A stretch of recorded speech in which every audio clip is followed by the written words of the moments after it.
നമസ്തേ. ഓം ശ്രീ മാത്രേ നമ. ശ്രീദേവി അസ്ട്രോളജിക്കൽ ചാനലിലേക്ക് ഏവർക്കും സ്വാഗതം. ചിങ്ങ ലഗ്നം, അതിൻ്റെ പൊതു സ്വഭാവവും അതുപോലെ തന്നെ ചിങ്ങ ലഗ്നത്തിൻ്റെ ഫലങ്ങൾ, കുംഭമാസവർക്ക് എന്തൊക്കെ ഗുണഫലങ്ങളാണ് ഉണ്ടാകുക എന്നതിനെ കുറിച്ചാണ് ഇന്നിവിടെ പറയുന്നത്. രാശിചക്രത്തിൽ 5ാമത് സ്ഥിതി ചെയ്യുന്ന ഒരു ലഗ്നമാണ് ചിങ്ങലഗ്നം. ഈ ലഗ്നമാവട്ടെ സ്ഥിരരാശിയാണ്, അഗ്നിരാശിയാണ്, ഓജരാശിയാണ്, ശീർഷോദയ രാശിയാണ്. മാത്രവുമല്ല പുരുഷ രാശിയുമാണ്. ചിങ്ങൻ രാശി ആയതുകൊണ്ട് തന്നെ മകം, പൂരം, ഉത്രം ആദ്യപാദമാണ് ഇതിലെ നക്ഷത്രക്കാർ. ഈ നക്ഷത്രങ്ങളിൽ ജനിച്ച വ്യക്തികൾ തീഷ്ണ സ്വഭാവമുള്ളവരാണെങ്കിലും ബന്ധുസ്നേഹികളും സ്നേഹിതരെ അതിര് കവിഞ്ഞ് വിശ്വസിക്കുന്നവരും താൻ പ്രവർത്തിക്കുന്ന മേഖലകളിൽ നേതൃസ്ഥാനം വഹിക്കുന്നവരും ആയിരിക്കും. പൊതുജനങ്ങളോട് വളരെയധികം മമതയും വാത്സല്യവും അടുപ്പവും ഉണ്ടാകും. തന്നേക്കാൾ ഉയർന്ന ആൾക്കാരോടും താഴ്ന്ന ആൾക്കാരോടും ഒരുപോലെ പെരുമാറുന്ന ഇവർക്ക് പലപ്പോഴും ചതിയും നിരാശയും അനുഭവപ്പെടുന്നതാണ് ഈ ലഗ്നത്തിൻ്റെ പ്രത്യേകത. ഈ രാശിയുടെ അല്ലെങ്കിൽ ഈ ലഗ്നത്തിൻ്റെ സ്വരൂപം സിംഹമാണ്.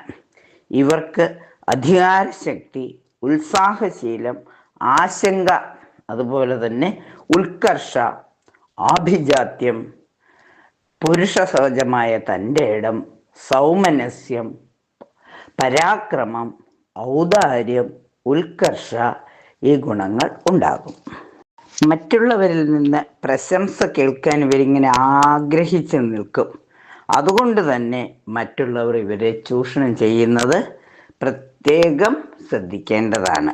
അതിന് മറ്റുള്ളവർക്ക് ചൂഷണം ചെയ്യാൻ പാകത്തിന് നിന്ന് കൊടുക്കാതിരിക്കാൻ പ്രത്യേകം ശ്രദ്ധിക്കണം. മറ്റുള്ളവരുടെ മധുര വാക്കുകളിൽ മയങ്ങാതിരിക്കുക. അവർ പറയുന്നത് ശ്രദ്ധയോടെ കേൾക്കുക. തനിക്ക് ശരിയെന്ന് തോന്നുന്നത് വളരെ ഒന്നല്ല പലവട്ടം തീരുമാനിച്ച് മാത്രമേ ചെയ്യുകയുള്ളൂ എന്ന് ഉറപ്പിക്കുക. പെട്ടെന്ന് ക്ഷോഭിച്ച് ഉറക്കെ സംസാരിക്കുന്നവരാണ് ഇവർ. ആ പെട്ടെന്നുണ്ടാകുന്ന ക്ഷോഭം അപ്പം തന്നെ തീരുകയും ചെയ്യും. ക്ഷിപ്രകോപിയും ക്ഷിപ്രപ്രസാദിയുമാണ് ഇവർ. തെറ്റുകുറ്റങ്ങളെയും ഇവർ നിശ്ചിതമായി വിമർശിക്കും.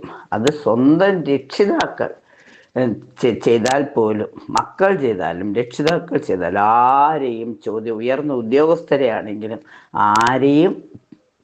ആരോടും അവർ ചെയ്യുന്ന കുറ്റങ്ങളെ നിശ്ചിതമായി വിമർശിക്കാൻ ഇവർക്ക് ഒരു മടിയും ഉണ്ടാവില്ല.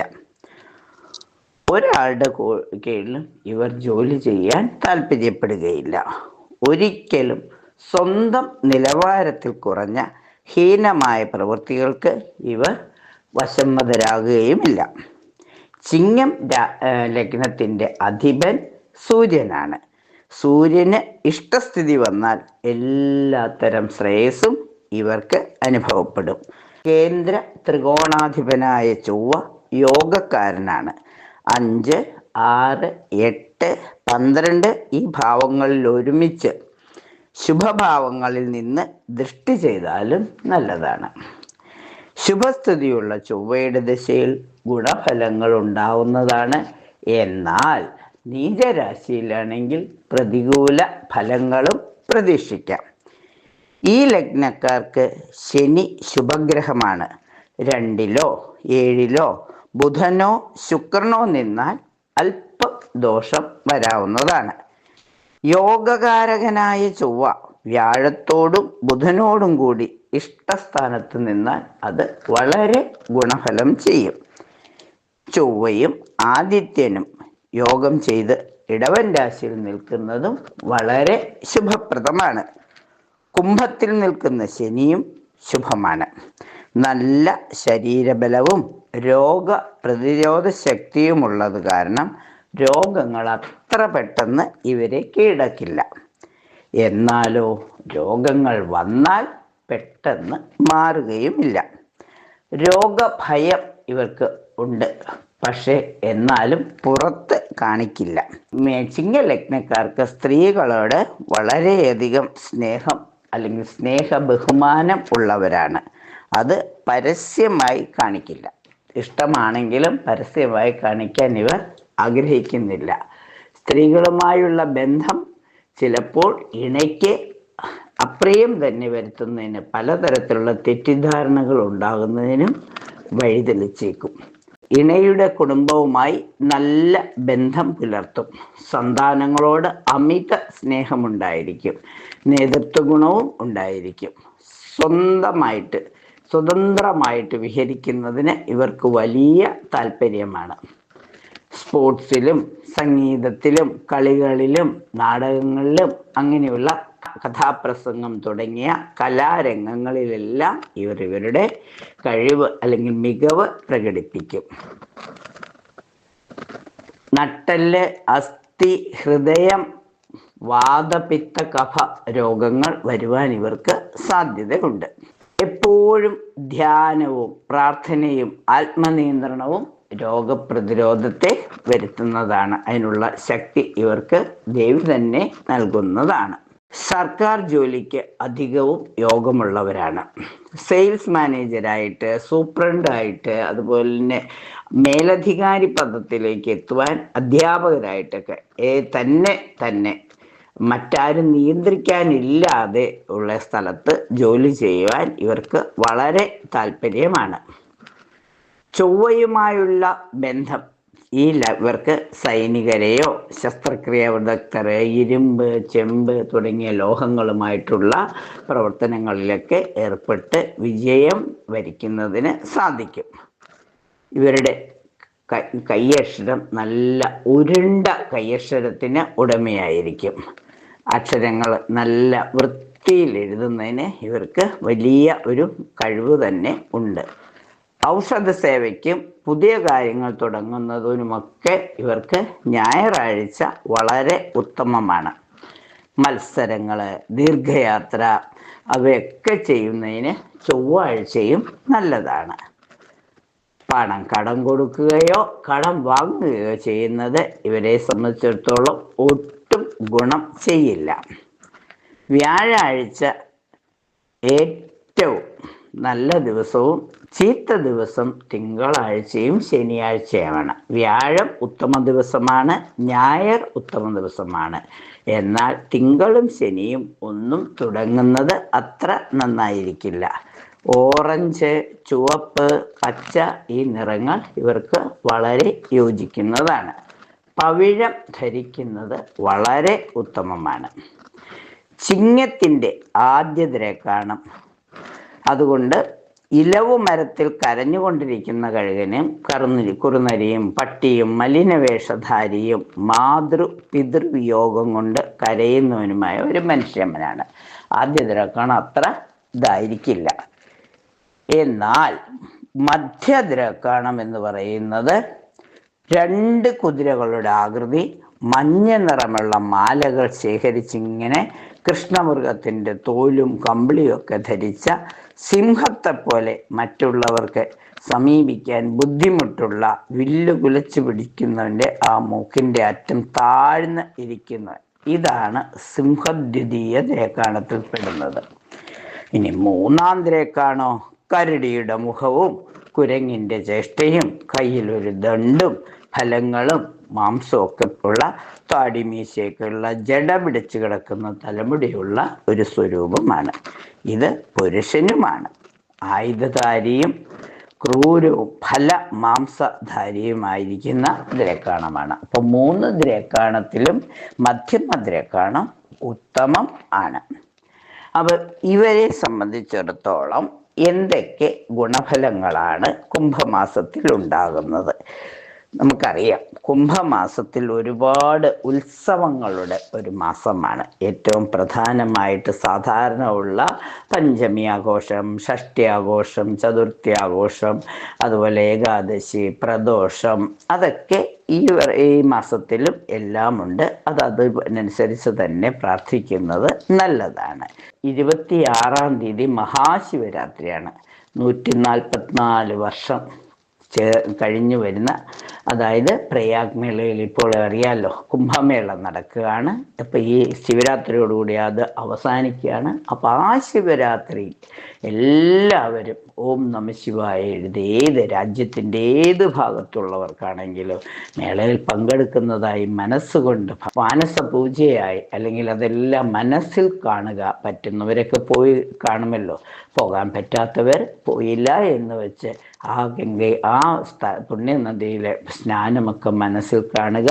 അതുപോലെ നമശിവായ നമശിവായ നമശിവായ എന്ന പഞ്ചാക്ഷരി എഴുതാൻ കഴിയുന്നത്രയും ഏറ്റവും ചുരുങ്ങിയത് 1008 പ്രാവശ്യമെങ്കിലും എഴുതുക. ശിവഭഗവാൻ എല്ലാ അനുഗ്രഹങ്ങളും നൽകും. വളരെ പ്രാധാന്യമുള്ള ഈ ശിവരാത്രി ഉറക്കളിച്ചിരുന്ന് തന്നെ ആഘോഷിക്കുവാൻ അല്ലെങ്കിൽ ആ ഉത്സവം പോലെ കൊണ്ടാടുവാൻ മനസ്സിൽ ഒരു തീരുമാനമെടുക്കുക. മനസ്സിൽ ഒരു നെയ്വിളക്ക് കത്തിച്ച് വെച്ച് ശിവഭഗവാന്റെ പഞ്ചാക്ഷരി മന്ത്രം ഉരുവിടുമ്പോൾ, ശിവസഹസ്രനാമം വേദസാര ശിവസഹസ്രനാമം ചൊല്ലുമ്പോൾ, ശിവരാത്രിയുടെ ഭക്തിഗാനങ്ങൾ കേൾക്കുമ്പോൾ, നമഃശിവായ എഴുതുമ്പോൾ എല്ലാം മംഗളമായി തീരും. മാത്രവുമല്ല, ശിവരാത്രി കഴിഞ്ഞാൽ പിന്നെയുമുണ്ട് വിശേഷങ്ങൾ. കുംഭത്തിൽ ചോറ്റാനിക്കര അമ്മയുടെ മകം വളരെ പ്രസിദ്ധമാണ്. ഉച്ചയ്ക്ക് 2 മണി സമയത്ത് 12/3/2025 ഉച്ചയ്ക്ക് 2 മണിക്കാണ് അമ്മയുടെ മകം ദർശനം. വില്വമംഗലം സ്വാമിയാർക്ക് ദർശനം കൊടുത്ത ആ മകം നാളിൽ ആ സമയത്ത് ഒരു 1:50 മുതൽ എല്ലാവരും വിളക്ക് കത്തിച്ചു വെച്ച്, ഇതൊക്കെ മാനസികമായി മാനസപൂജയായി പോലും ചെയ്താൽ മതി. ഏത് രാജ്യത്താണെങ്കിലും ഏത് സമയത്താണെങ്കിലും ഏത് സ്ഥലത്താണെങ്കിലും ഈ ഇന്ത്യൻ സമയം 2 മണി എന്നുള്ളത് മനസ്സിൽ കണ്ടുകൊണ്ട് അതിനനുസരിച്ച് നിങ്ങളുടെ സമയത്ത് ട്യൂൺ ചെയ്തു വെച്ച് എഴുതുക. അമ്മേ നാരായണ, അമ്മേ നാരായണ, ദേവി നാരായണ, ലക്ഷ്മി നാരായണ, ഭദ്രേ നാരായണ എന്ന ആ മന്ത്രം ഉരുവിടുക.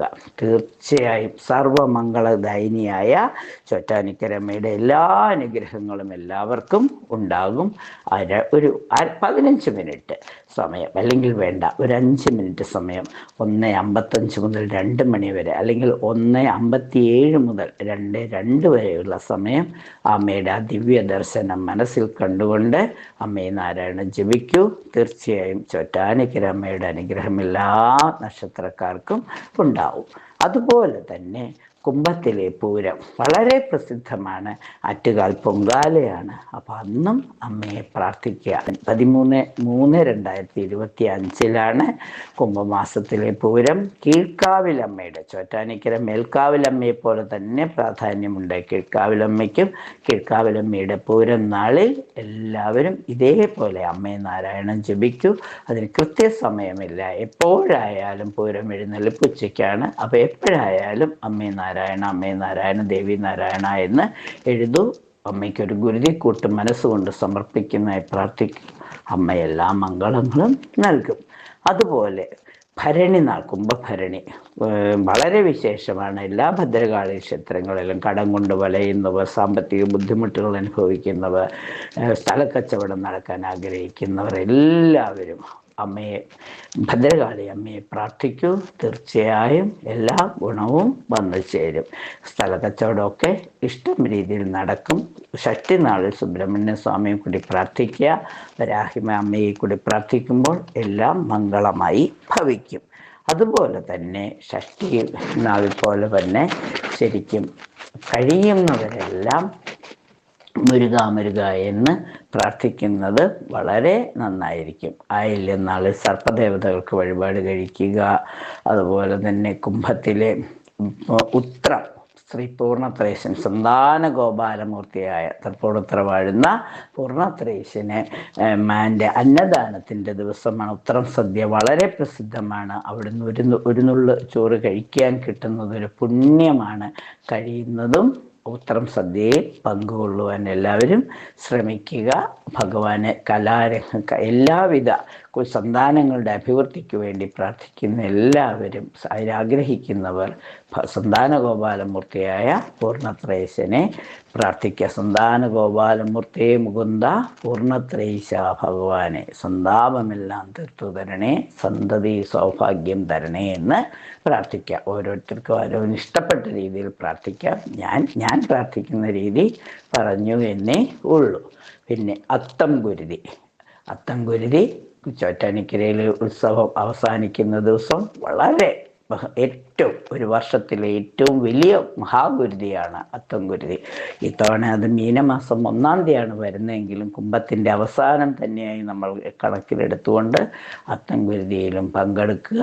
മനസ്സുകൊണ്ട് ആ 12 പാത്രത്തിലെ ഗുരുതി ആ കീഴ്ക്കാവിലമ്മയുടെ മുമ്പിൽ സമർപ്പിക്കുന്ന ആ ഗുരുതിയിൽ എല്ലാ ബാധകളും ഒഴിഞ്ഞു പോകുന്ന, എല്ലാ കടങ്ങളും എല്ലാ ദുരിതങ്ങളും ഒഴിഞ്ഞു പോകുന്ന ഫീൽ ചെയ്തുകൊണ്ട് എല്ലാവരും പ്രാർത്ഥിക്കൂ. ചിങ്ങരാശിക്കാർക്ക് മാത്രമല്ല 27 നക്ഷത്രക്കാർക്കും ഒരു നല്ല മാസം ആവട്ടെ. ഈ കുംഭമാസം ഏറ്റവും പുണ്യമുണ്ടാവട്ടെ എന്ന് പ്രാർത്ഥിച്ചുകൊണ്ട് എല്ലാ അനുഗ്രഹങ്ങളും എല്ലാവർക്കും അമ്മ നൽകും എന്നുള്ള വിശ്വാസത്താൽ നിർത്തുന്നു. നന്ദി, നമസ്കാരം.